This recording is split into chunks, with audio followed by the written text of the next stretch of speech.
Welcome to all.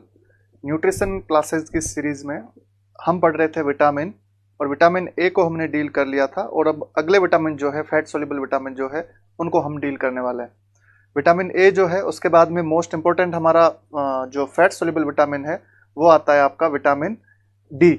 जो vitamin D है उसके बारे में जो है हम नॉर्मल चर्चा करेंगे कि विटामिन डी के क्या काम है, उसकी कमी से कौन कौन सी डिजीज होती है, वो हमें कितना लेना चाहिए, या फिर उसके कौन कौन से जो है रिचेस्ट सोर्स है, इन सब के बारे में जो है हम बात करेंगे। तो फर्स्टली यदि हमने एक ट्रिक अपनाई थी रथ एक टॉफी, उस अकॉर्डिंग देखे तो हमारे विटामिन डी का साइंटिफिक नेम आ रहा था कैल्सिफेरॉल।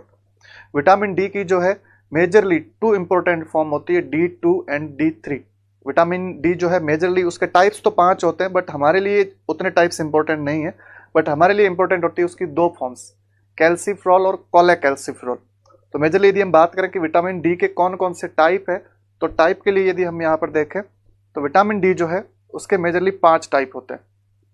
इसमें जो है विटामिन D1, जो D1 है उसे हम बोलते हैं ल्यूमिस्टिरॉल। D1 का साइंटिफिक नेम होता है ल्यूमिस्टिरॉल।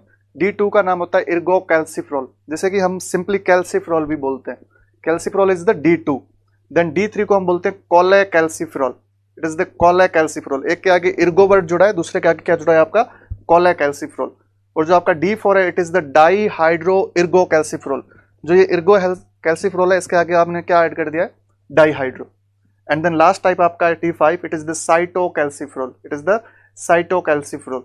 तो ये मेजरली जो है आपके विटामिन डी की टाइप्स है कि विटामिन डी जो है उसके कितने टाइप्स होते हैं। तो यहाँ आप बोर्ड पे देख पा रहे होंगे टाइप्स कितने होते हैं, मेजरली 5 टाइप्स होते हैं। देन हम बात करें कि विटामिन डी जो है हमारा उसका ब्लड सीरम लेवल कितना होता है, तो it is about 20 to 50 Ng पर डीएल जो है ये इसका ब्लड सीरम लेवल होता है। ब्लड सीरम लेवल के पूछने के चांसेस रेयर होते हैं, बट इनके टाइप्स पूछ सकते हैं कि विटामिन D1 का क्या नाम है, D2 का क्या नाम है, D3 का क्या नाम है, या फिर D4 5 का क्या नाम है।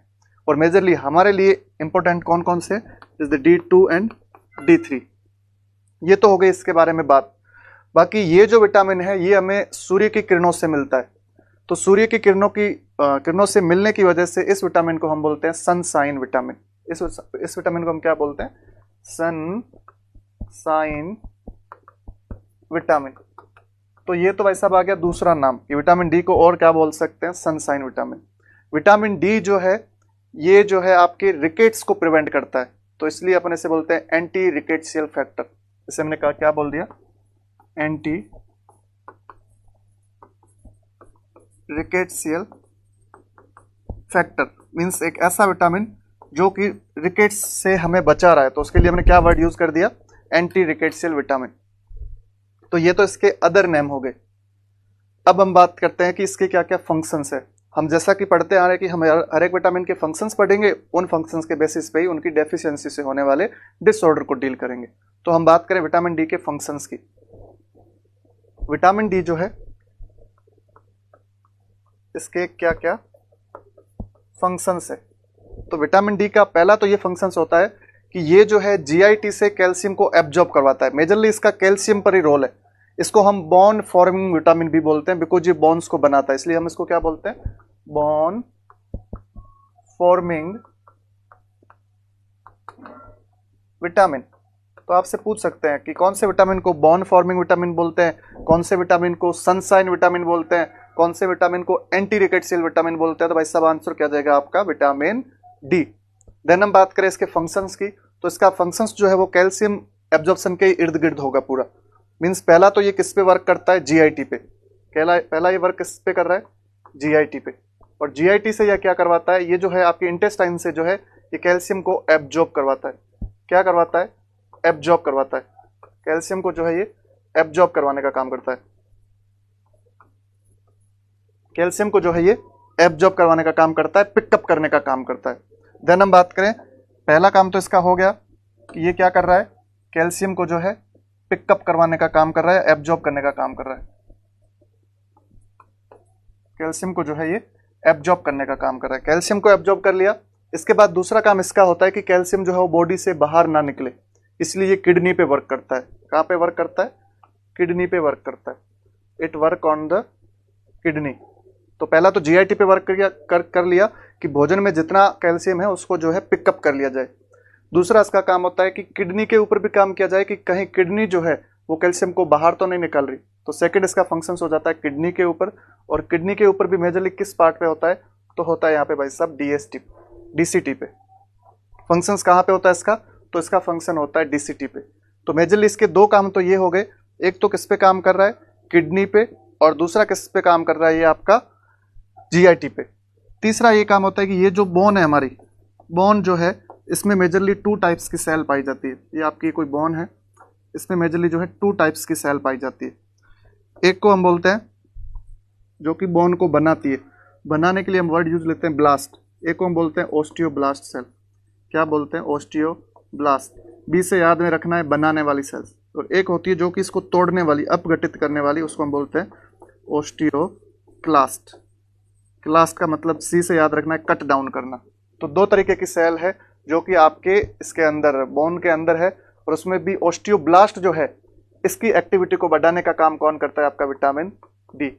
तो आपसे पूछ सकते हैं बोन की कौन सी सेल्स पे आपका विटामिन डी वर्क करता है, तो बोन्स की ओस्टियोब्लास्ट सेल पर जो काम करता है वो है हमारा विटामिन डी। तो विटामिन डी के 3 काम हो गए। एक तो आपकी जीआईटी से जितना हो सके कैल्शियम को उठा के ब्लड में डालना, किडनी से मेजरली डीसीटी से जो है बाहर जाने वाले कैल्शियम को रीअब्जॉर्ब करना।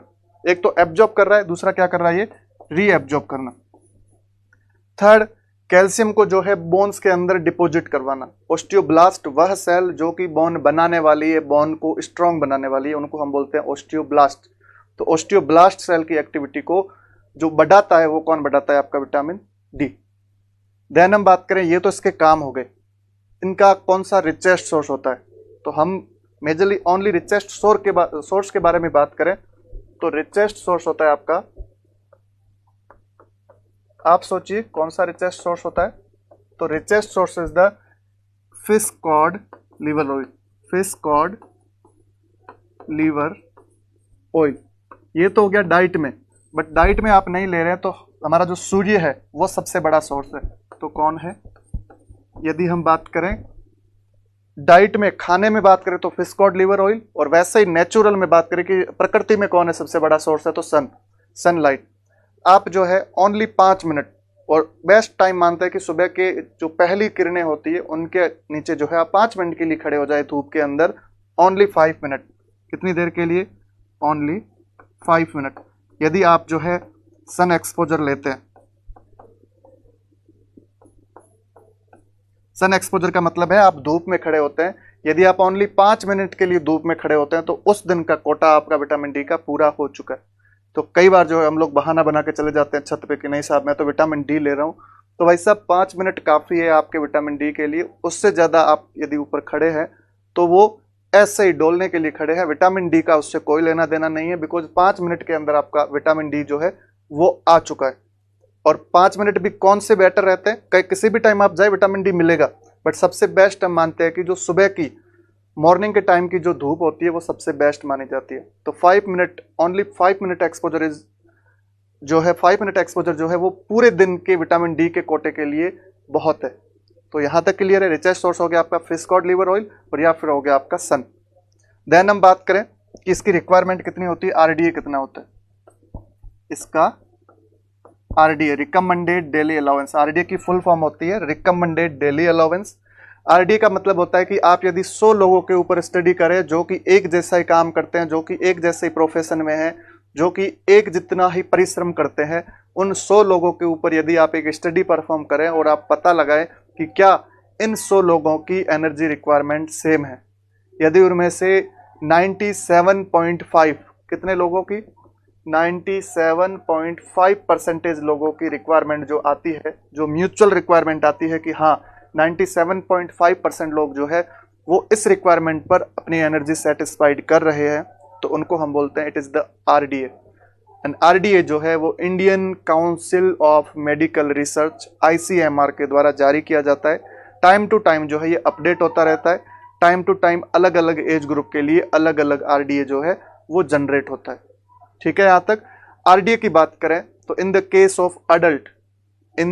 ऑफ अडल्ट हमें नीड होता है 5 म्यूजी पर डे।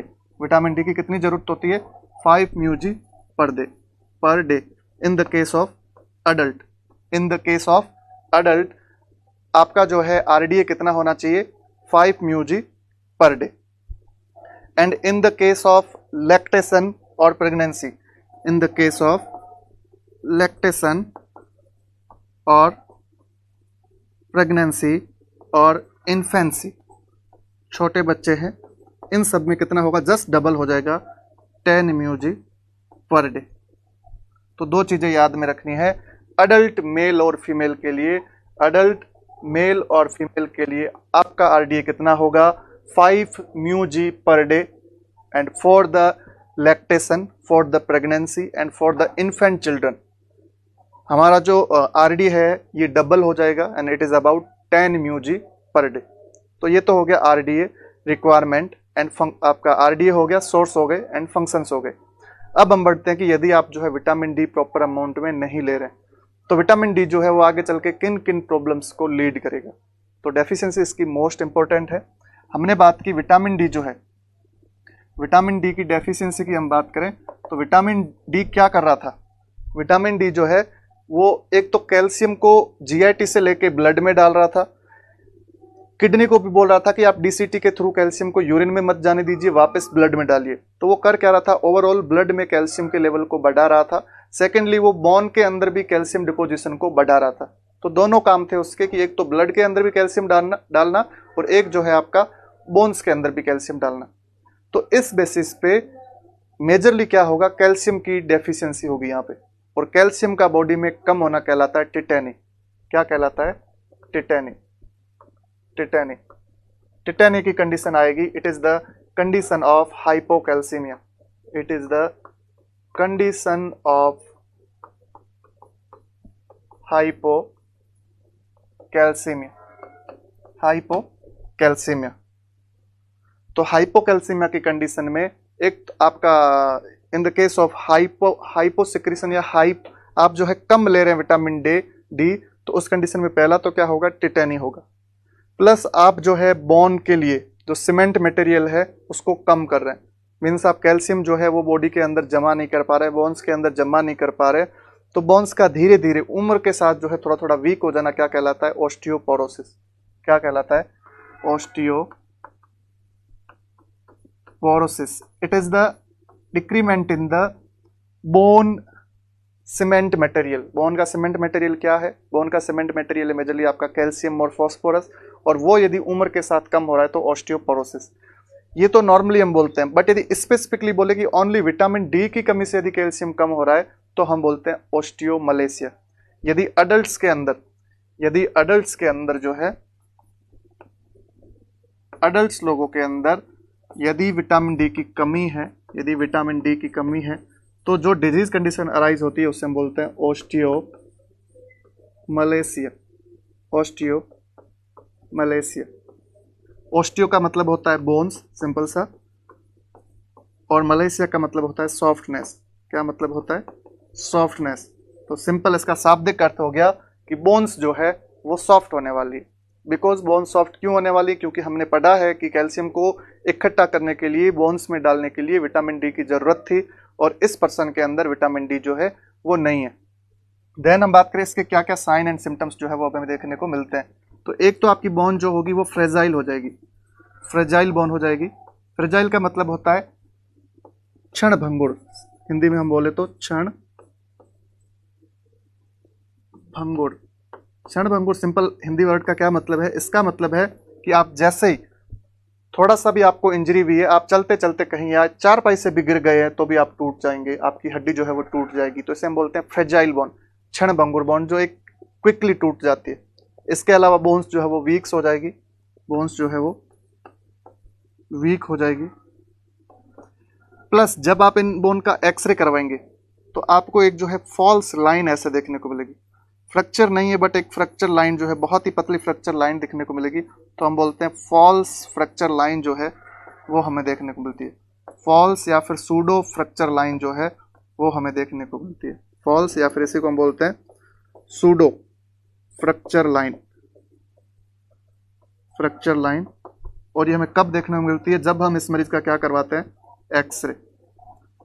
और इस एक पर्सन के अंदर फ्रैक्चर ना होते हुए भी फ्रैक्चर का दिखना या विटामिन डी की कमी से उसकी बोन के अंदर जो है हल्की हल्की दरारें दिखना कहलाता है मिल्कमैन सिंड्रोम। क्या कहलाता है? Milk man syndrome. तो ये तो हो गया आपका ऑस्टियोमलेशिया। ये ऑस्टियोमलेशिया क्या है? Osteomalacia is the deficiency of vitamin D in a adult person. Then हम बात करें क्या क्या सिम्टम्स आएंगे। इसके अलावा भी कई सारे सिम्टम्स आ सकते हैं। फ्रेजाइल बोन के अलावा आपको जॉइंट पेन होना शुरू हो जाएगा, आपको स्पाइनल डिफॉर्मिटी होनी शुरू हो जाएगी, आप प्रॉपर पोस्चर मेंटेन नहीं कर पाएंगे, बैक पेन होना शुरू हो जाएगा, बेंड आप होंगे तब आपको प्रॉब्लम होगी। तो ये सभी प्रॉब्लम्स जनरलाइज प्रॉब्लम है। जनरलाइज्ड पेन होना शुरू हो जाएगा, तो ये प्रॉब्लम्स आनी शुरू हो जाएगी। बट मेजरली हम बात करें तो यहाँ पर एक सूडो फ्रैक्चर लाइन देखने को मिलती है जिससे हम बोलते हैं मिल्कमैन सिंड्रोम। ठीक है यहाँ तक। देन हम बढ़ते हैं आगे कि ये तो हो गई अडल्ट की बात। यदि ऐसा बच्चों में हो रहा है, बच्चों के अंदर जो है विटामिन डी की कमी है, तो बच्चों के अंदर क्या प्रॉब्लम अराइज होगी? तो हम बात करें इन the case of children. In the case of children, children के अंदर आपके किसकी कमी हो गई है? विटामिन डी की कमी। और इसकी कमी से जो डिजीज अराइज होती है उसे हम बोलते हैं रिकेट्स। उसे हम क्या बोलते हैं? रिकेट्स। बहुत बार सीधा नाम से पूछा जाता है कि rickets is the deficiency of which vitamin. तो सिंपली आपका आंसर जाना चाहिए it is the deficiency of vitamin D. जैसे कि हम सनसाइन विटामिन बोलते हैं, जैसे कि हम बॉन फॉर्मिंग विटामिन बोलते हैं, जैसे कि हम एंटी रिकेट्सियल फैक्टर भी बोलते हैं। इसमें जो है थोड़े सिम्टम्स चेंज होते हैं। ऑस्टियोमलेशिया में तो क्या था, हमारी बोन्स जो है वो अब जितनी ग्रो करनी थी वो कर चुकी है। एपीफाइजिल प्लेट जो है हमारी वो अब फ्यूज हो चुकी है। अब बोन्स की लेंथ नहीं बढ़ेगी, सिर्फ बोन्स को आप अपगठित कर सकते हैं। बोन्स का जो है आप जो है क्वालिटी को कम कर सकते हैं। वो जितने फिट की होनी थी बोन वो हो चुकी है, वो कम नहीं होगी। तो इन द केस ऑफ रिकेट्स जो है अभी बोन्स बनी नहीं है। अभी for example new born baby है तो पहला आपको क्या सिम्टम्स देखने को मिलेगा? बच्चे की जो स्कल बोन है वो बहुत सॉफ्ट होगी, और स्कल बोन का सॉफ्ट होना कहलाता है क्रेनियोटॉप्स। तो इसका फर्स्ट साइन आएगा क्रेनियोटॉप्स। क्रेनियोटॉप्स का मतलब होता है सॉफ्टनिंग और bending of skull bones. Skull bones, यदि जो हमारी स्कल बोन है वो बहुत ही ज़्यादा सॉफ्ट हो गई है, बहुत ही ज़्यादा बेंड होना शुरू हो गई है, तो उसे हम बोलते हैं craniotabes. And it is the earliest symptom of rickets. It is the earliest symptoms of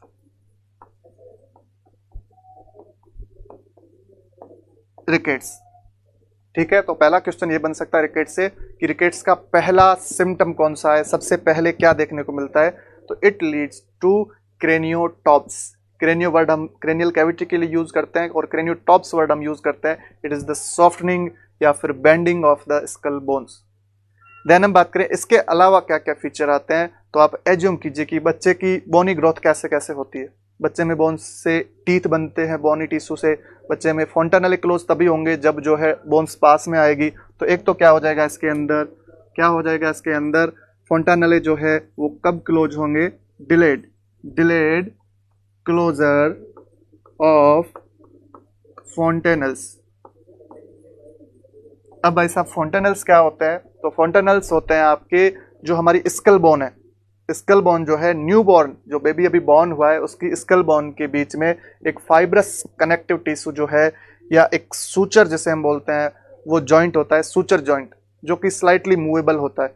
तो ये जो बोन्स है, बाकी वाली बोन्स जो है, फॉर एग्जांपल हम यहाँ पर देखें, ये हमारी पैराइटल बोन है, ये फ्रंटल बोन है। तो ये पैराइटल और फ्रंटल, इनके ये सूचर जो है यहाँ आके खत्म हो गए। इनके बीच में जो ये गैप देखने को मिल रहा है हमें, इस गैप को हम क्या बोलते हैं? इससे ही हम क्या बोलते हैं आपका, इससे हम क्या बोलते हैं? फोंटेनल्स। ये आपकी पैराइटल हो गई, ये पैराइटल हो गई, ये आपकी हो गई दो फ्रंटल हो गई।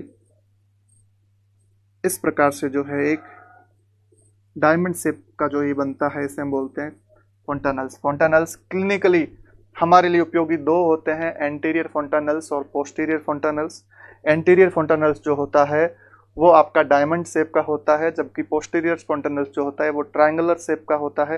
एंटीरियर फोंटानल्स जो है वो 1.5 साल में क्लोज होता है, फ्यूज होता है, जबकि पोस्टीरियर फोंटानल्स जो है वो 1.5 महीने में क्लोज होता है। तो इन the case of vitamin D deficiency ये टाइमली क्लोज नहीं हो पाते। ठीक है, तो पहला तो सेकंड आ गया कि डिलेड क्लोजर ऑफ फोंटानल्स। थर्ड इसमें क्या होता है, इम्प्रॉपर डेवलपमेंट या फिर delayed development of teeth. Delayed development of teeth, because इन्हें भी बनने के लिए बोन्स की जरूरत है, तो बोनी टिश्यू जो है वो प्रॉपर्ली नहीं बन पा रहा है, तो टीथ भी प्रॉपर्ली डेवलप नहीं होंगे। इसके अलावा जो है कुछ साइन होते हैं, जैसे हम बोलते हैं classical sign of the rickets. इस पर्सन में क्या हो जाता है, जो घुटने हैं, नी जॉइंट जो है, इनके बीच में दूरी बढ़ जाती है, इनके बीच में दूरी जो है वो बढ़ जाती है, और पर्सन कैसा दिखने को मिलता है हमें, इट्स लुक लाइक बो, धनुष के जैसा पर्सन जो है वो देखने को मिलता है। तो हम यहाँ पर बोलते हैं इट इज द बो लेग्स। लेग्स कैसे हो चुके हैं, धनुषाकार। इट इज द बो लेग्स, लेग्स कैसे हो चुके हैं, धनुषाकार। दूसरी इसमें डिफॉर्मिटी क्या आती है कि इसके उल्टा जो ये हो जाता है कि जो आपके जो नी जॉइंट है वो बिल्कुल पास में आ गए हैं, और एंकल जॉइंट के बीच में जो है वो दूरी आ गई। पैर इस प्रकार से जब पर्सन चलता है तो नी जॉइंट जो है वो आपस में टच करने लगते हैं, इसे हम बोलते हैं नॉक नी। इसे हम क्या बोलते हैं, नॉक नी, नॉक नी। और इसके अलावा रिब्स की डिफॉर्मिटी होती है, जिसे हम बोलते हैं पिजन चेस्ट, जिसे हम बोलते हैं पिजन चेस्ट। इसका मतलब होता है कबूतर। कबूतर के जैसा जो है चेस्ट कहाँ हो जाता है, किस कंडीशन में हो जाता है, in the case of rickets. इन तीनों को हम बोलते हैं क्लासिकल साइन ऑफ रिकेट्स, कि ये तीनों जो है रिकेट्स के जो है कैसे साइन है, क्लासिकल साइन।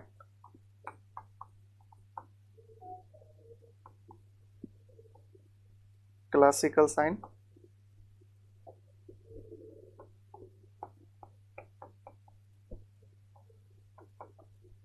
तो आपसे पूछ सकते हैं कि रिकेट्स के क्लासिकल साइन कौन कौन से हैं, तो ये तीनों चीजें आपको लर्न करनी है कि ये तीनों चीजें जो है क्लासिकल साइन ऑफ रिकेट्स के अंदर कैटेगराइज होती है। इसके अलावा ये भी बोन वीक होगी तो फ्रैक्चर के चांसेस ज्यादा होंगे। Chances of fracture is more. इसमें भी स्पाइनल डिफॉर्मिटीज आ सकती है, स्पाइनल डिफॉर्मिटी,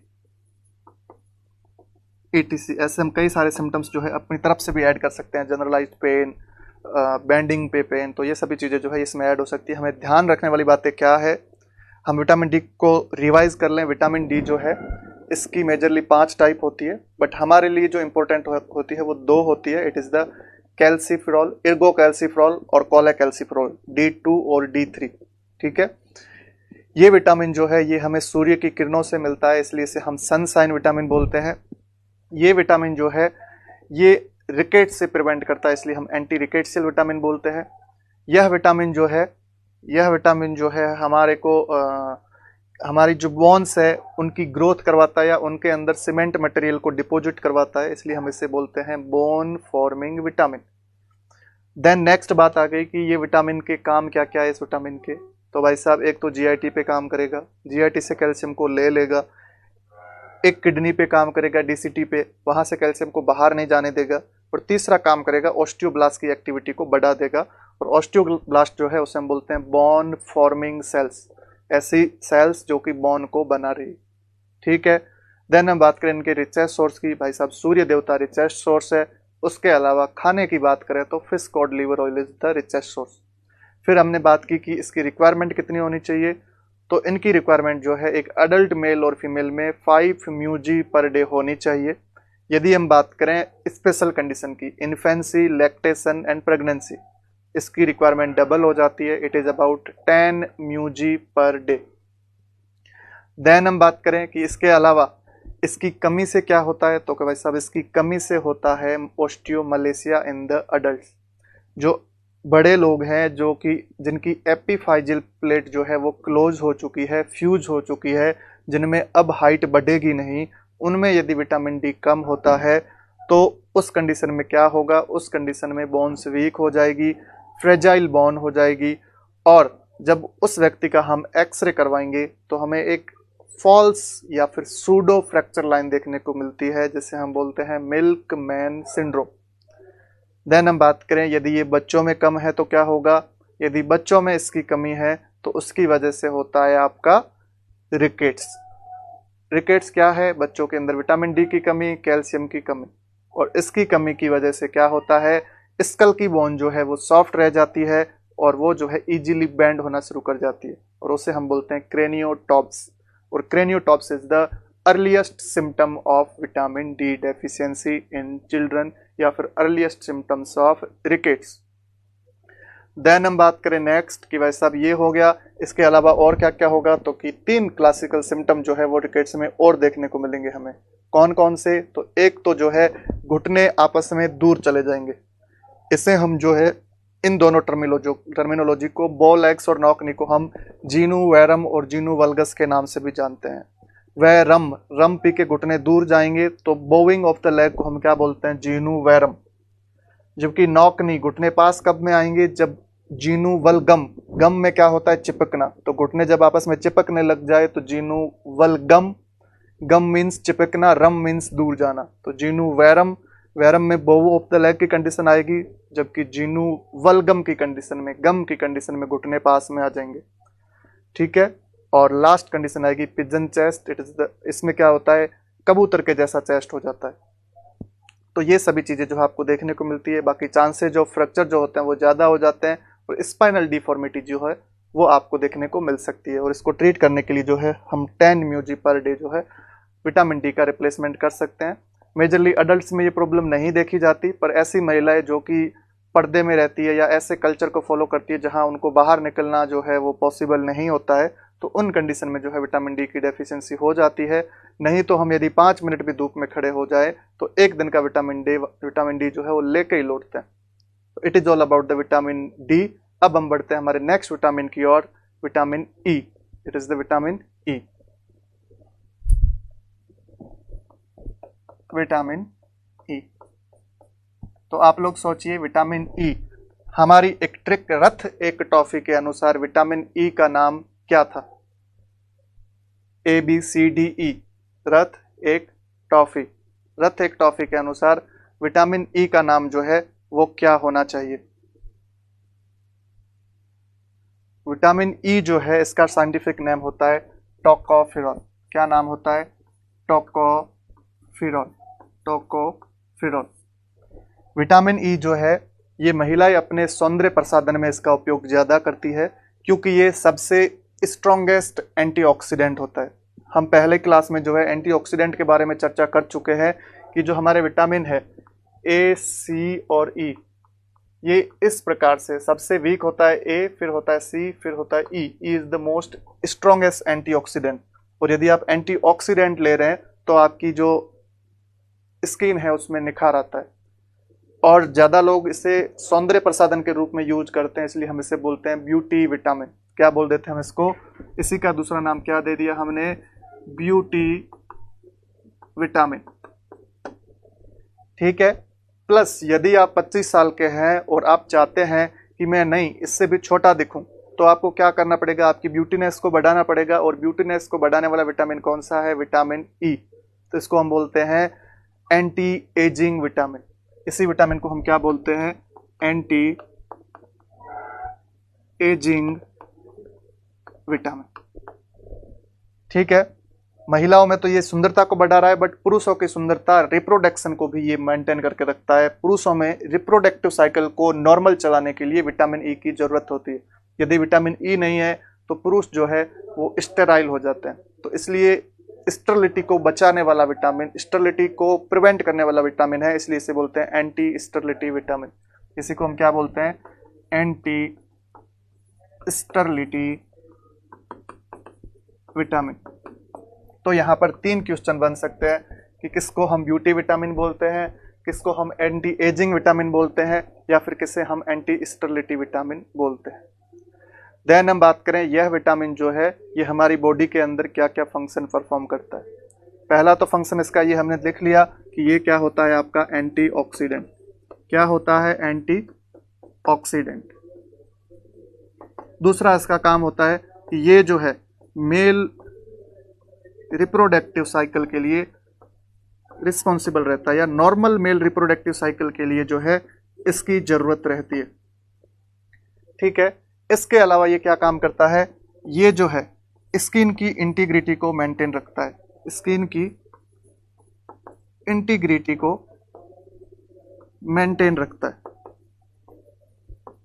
ठीक है। हमारी स्किन जो है ये कंटिन्यू रहे, रफ ना हो, इसके लिए भी कौन रिस्पॉन्सिबल है? आपका विटामिन ई।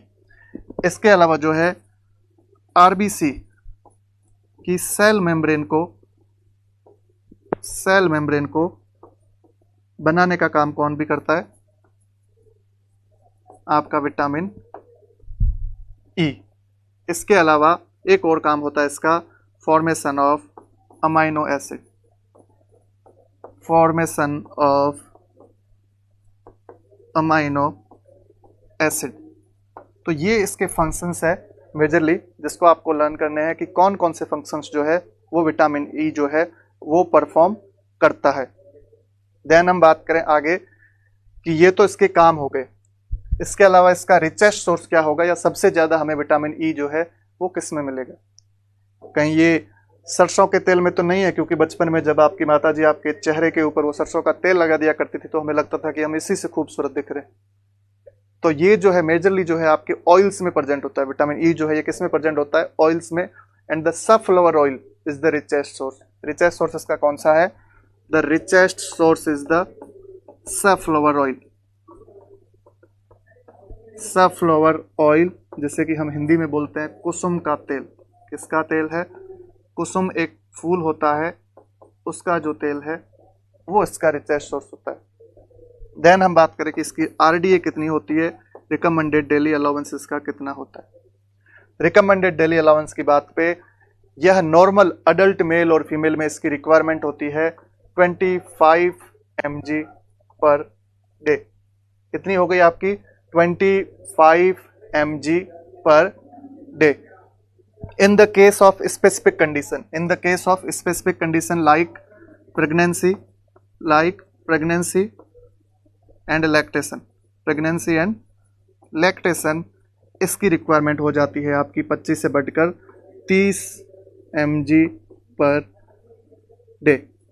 तो दो क्वेश्चन यहाँ से बन जाते हैं कि इन the case of adult mail और फीमेल विटामिन ई की रिक्वायरमेंट कितनी होती है? तो इसकी रिक्वायरमेंट होती है 25 mg पर डे, और इन द केस ऑफ प्रेगनेंसी और लैक्टेशन इसकी रिक्वायरमेंट हो जाती है 30 mg पर डे।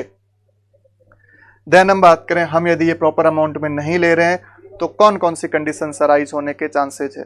यदि आप विटामिन ई जो है वो प्रचुर मात्रा में नहीं ले रहे हैं तो पुरुषों के अंदर क्या हो जाएगा? स्टेरिलिटी। पुरुष जो है उनके अंदर क्या हो जाएगा? डेफिशिएंसी की वजह से क्या क्या प्रॉब्लम्स अराइज होगी? पुरुषों के अंदर क्या हो जाएगा? स्टेरिलिटी, बांझपन आ जाएगा। महिलाओं के अंदर क्या हो जाएगा? एक्ने, स्किन से रिलेटेड प्रॉब्लम्स आ जाएगी। और आरबीसी की मेम्ब्रेन मेंटेन नहीं हो जाएगी तो क्या हो जाएगा? हीमोलाइसिस। ये प्रॉब्लम्स जो है ये मेजरली अराइज होती है due to the deficiency of vitamin E. Vitamin E की कमी से मेजरली यह प्रॉब्लम्स जो है ये अराइज होती है। It is all about the vitamin ई। यदि हम इसको क्विकली रिवाइज करना चाहें, विटामिन ई का साइंटिफिक नेम है टोकोफेरॉल। विटामिन ई जो है ये स्ट्रॉन्गेस्ट एंटीऑक्सीडेंट है। एंटीऑक्सीडेंट वह पदार्थ होते हैं, वह आपके सब्सटेंसेज होते हैं जो कि आपके अंदर फ्री रेडिकल्स के अमाउंट को कम करे। फ्री रेडिकल्स का मतलब होता है जो कि किसी चार्ज के साथ घूम रहे हैं, एक इलेक्ट्रॉन कम लेके घूम रहे हैं, एक इलेक्ट्रॉन ज़्यादा लेके घूम रहे हैं, जिनमें इलेक्ट्रॉन जो है वो पेयर में नहीं है, उन्हें हम बोलते हैं फ्री रेडिकल्स, और वो हमारी बॉडी के लिए हार्मफुल होते हैं। उनको सेटल करने का काम करते हैं आपके एंटीऑक्सीडेंट। और विटामिन में सबसे स्ट्रॉन्गेस्ट एंटीऑक्सीडेंट कौन सा है? आपका है विटामिन ई। देन हमने बात की कि इसके क्या काम हो सकते हैं। तो एक तो ये एंटीऑक्सीडेंट होता है, एंटीऑक्सीडेंट है इसीलिए ये ब्यूटी को बढ़ाता है। इसीलिए हमने इसको क्या बोल दिया, ब्यूटी विटामिन। एंटीऑक्सीडेंट है, इसलिए ये ब्यूटी बढ़ाएगा, तो हमें लगेगा कि ये पर्सन छोटा दिख रहा है, तो इसकी वजह से इसे हम बोलते हैं it is anti ageing vitamin. Male reproductive cycle normal चले, इसके लिए रिस्पॉन्सिबल है, तो इसलिए इसको हम क्या बोलते हैं कि it is the anti sterility vitamin. Haemolysis को प्रिवेंट करता है बिकॉज ये आरबीसी की सेल मेम्ब्रेन को बनाता है। इसके अलावा अमाइनो एसिड को बनाने का काम करता है, स्किन की इंटीग्रिटी को मेंटेन करने का काम करता है। तो इन सब कंडीशंस की वजह से जो है हम बोलते हैं कि यह विटामिन जो है ये एंटी स्टरलिटी विटामिन है, ये एंटी एजिंग विटामिन है, ये ब्यूटी विटामिन है। यदि इसकी आप proper amount, sunflower oil is the richest source, और यदि आप प्रॉपर अमाउंट में नहीं ले रहे हैं तो इसकी कमी की वजह से आप में क्या प्रॉब्लम अराइज होगी, तो इसकी कमी की वजह से जो प्रॉब्लम अराइज होती है उसे हम बोलते हैं स्टरलिटी या फिर हीमोलाइसिस या फिर acne. It is all about the vitamin ई। अब लास्ट हमारा फैट सोल्यूबल विटामिन बच जाता है विटामिन के। कौन सा बच जाता है, विटामिन के। ऑन द बेसिस ऑफ रथ एक टॉफी, विटामिन के का नाम आता है आगे फाइलोक्विनोन, फिलोक्विनोन। बट इसमें जो है विटामिन के जो है इसकी 3 फॉर्म पाई जाती है, फिलोक्विनोन, मीनोक्विनोन एंड मीनोडोन। 3 फॉर्म होती है, फाइलोक्विनोन, मीनोक्विनोन एंड मीनोडोन। ये जो सोर्स है, फर्स्ट वाला सोर्स है, इसे बोलते हैं K1, it is the K2 and it is the K3। K3 जो है ये हम खुद लेबोरेटरी में बनाते हैं, it is the synthetic form, it is the synthetic form. K2 जो है ये हमारे अंदर के इंटेस्टाइन के बैक्टीरिया बनाते हैं, तो ये जो है किसके द्वारा बनाया जाता है, बैक्टीरियाज के द्वारा। बैक्टीरिया कहाँ पे होते हैं, तो बैक्टीरिया होते हैं कोलोन में। K1 जो है ये मेजरली हमें मिलता है प्लांट सोर्स से। कहाँ से मिलता है, प्लांट सोर्स से। तो यहाँ पर 3-4 क्वेश्चंस बन जाते हैं कि विटामिन के की कितनी फॉर्म होती है, तो विटामिन के की फॉर्म होती है 3। कौन कौन सी, तो होती है K1, K2 and K3। K1 जो है इसका साइंटिफिक नेम होता है फिलोक्विनोन, K2 का होता है मीनोक्विनोन और K3 का होता है menadione. Menadione is the synthetic form, menaquinone is the bacteria forming form. हमारे अंदर कुछ सहजीवी होते हैं जो कि हमें नुकसान ना पहुंचाते हुए हमारे लिए कुछ अच्छी चीज़ों का निर्माण करते हैं, हमारे कोलोन के अंदर होते हैं, उन्हें हम बोलते हैं बैक्टीरिया सहजीवी, और उनके द्वारा बनाया जाता है विटामिन K2। और एक होता है प्लांट सोर्स से प्राप्त हमें, उसे हम बोलते हैं K1। तो ये तो हो गया आपके विटामिन की टाइप। इस विटामिन को हम एंटी क्लोटिंग विटामिन या एंटी हेमरेजिक, इसको हम क्लोटिंग विटामिन या फिर एंटी हेमरेजिक विटामिन भी बोलते हैं। इसे हम क्या बोलते हैं, anti haemorrhagic vitamin, anti haemorrhagic vitamin. Then हम बात करें इस विटामिन के फंक्शंस के बारे में। यह विटामिन जो है ये कौन कौन से काम परफॉर्म करता है, कौन कौन से काम परफॉर्म करता है। तो आप सोच के बताइए कि इस विटामिन के क्या क्या काम जो है वो हो सकते हैं। इस विटामिन के क्या क्या काम जो है वो हो सकते हैं। यह विटामिन जो है यह एक काम करता है, हमारे जो क्लोटिंग मैकेनिज्म होती है उसमें एक प्रोसेस चलता है। जैसे हमें चोट लगी, एक सब्सटेंस होता है प्रोथ्रोम्बिन, प्रोथ्रोम्बिन, इसको कन्वर्ट होना होता है थ्रोम्बिन में, थ्रोम्बिन में। और ये आगे थ्रोम्बिन जो है ये फिब्रिनोजन को कन्वर्ट करवाता है फिब्रिन में, और इस फिब्रिन को हम बोलते हैं it is the last product of clotting. Means यदि हमें चोट लगी है तो एक सीक्वेंस चलता है क्लोटिंग का, उसमें प्रोथ्रोम्बिन को थ्रोम्बिन में कन्वर्ट होना होता है। यह थ्रोम्बिन जो है आगे जाकर फिब्रिनोजन को फिब्रिन में कन्वर्ट करता है। तो प्रोथ्रोम्बिन से थ्रोम्बिन के कन्वर्जन में यहाँ पर रोल होता है हमारे विटामिन के का। तो कई बार पूछा जाता है कि ब्लड क्लोटिंग की किस मैकेनिज्म में, किस स्टेप में जो है विटामिन के हेल्पफुल है, तो ब्लड क्लोटिंग में प्रोथ्रोम्बिन से थ्रोम्बिन कन्वर्जन में जो है आपका ये हेल्पफुल है। और last product of the clotting क्या है, फिब्रिन है। देन हम बात करें इसकी रिक्वायरमेंट कितनी होती है, तो 0.03 mg पर kg बॉडी वेट जो है वो आपकी पर kg body weight per day जो है इसका होता है RDA। क्या होता है इसका, RDA। सेकंड हम बात करें इसका रिचेस्ट सोर्स, तो इसका रिचेस्ट सोर्स कुछ भी नहीं होता, इसका जो गुड सोर्स होता है वो होता है आपका ग्रीन लीफी वेजिटेबल्स। क्या होता है भाई साहब? Green leafy vegetables. फिर हम बात करें इसकी डेफिशिएंसी या ये कौन कौन से क्लोटिंग फैक्टर को आगे जाके ट्रिगर करता है, तो यह जो है 2, 7, 9 और 10 जो है क्लोटिंग फैक्टर को बनाने में हेल्पफुल होता है। इसकी डेफिशिएंसी नॉर्मली नहीं देखी जाती है अडल्ट्स के अंदर, बिकॉज हमारे खुद के कॉलोनिक बैक्टीरिया जो है वो विटामिन के बना रहे हैं। यदि किसी कारणवश जो है विटामिन के नहीं बन पा रहा है, या हमने ऐसी कोई मेडिसिन ले ली है जिन्होंने की है उस कॉलोनिक बैक्टीरिया को किल कर दिया है, या फिर इन्फेंट जो है न्यूबॉर्न जो है उनकी कोलोन जो है वो स्टेराइल होती है, उनकी इंटेस्टाइन स्टेराइल होती है, उसमें किसी भी प्रकार का बैक्टीरिया नहीं होता है, तो जब तक बैक्टीरिया डेवलप ना हो तब तक जो है ब्लीडिंग होने के चांसेस होते हैं। तो उस कंडीशन में जो है हम विटामिन के को रिप्लेस करते हैं। कोई स्पेसिफिक डिजीज का नाम नहीं है, इससे क्लोटिंग ज़्यादा होगी, ये चीज़ें आपको ध्यान में रखनी। It is all about the vitamin A, D, E and के। ये फैट सोल्यूबल विटामिन थे। अगली क्लास में हम डील करेंगे water soluble vitamin. Thank you.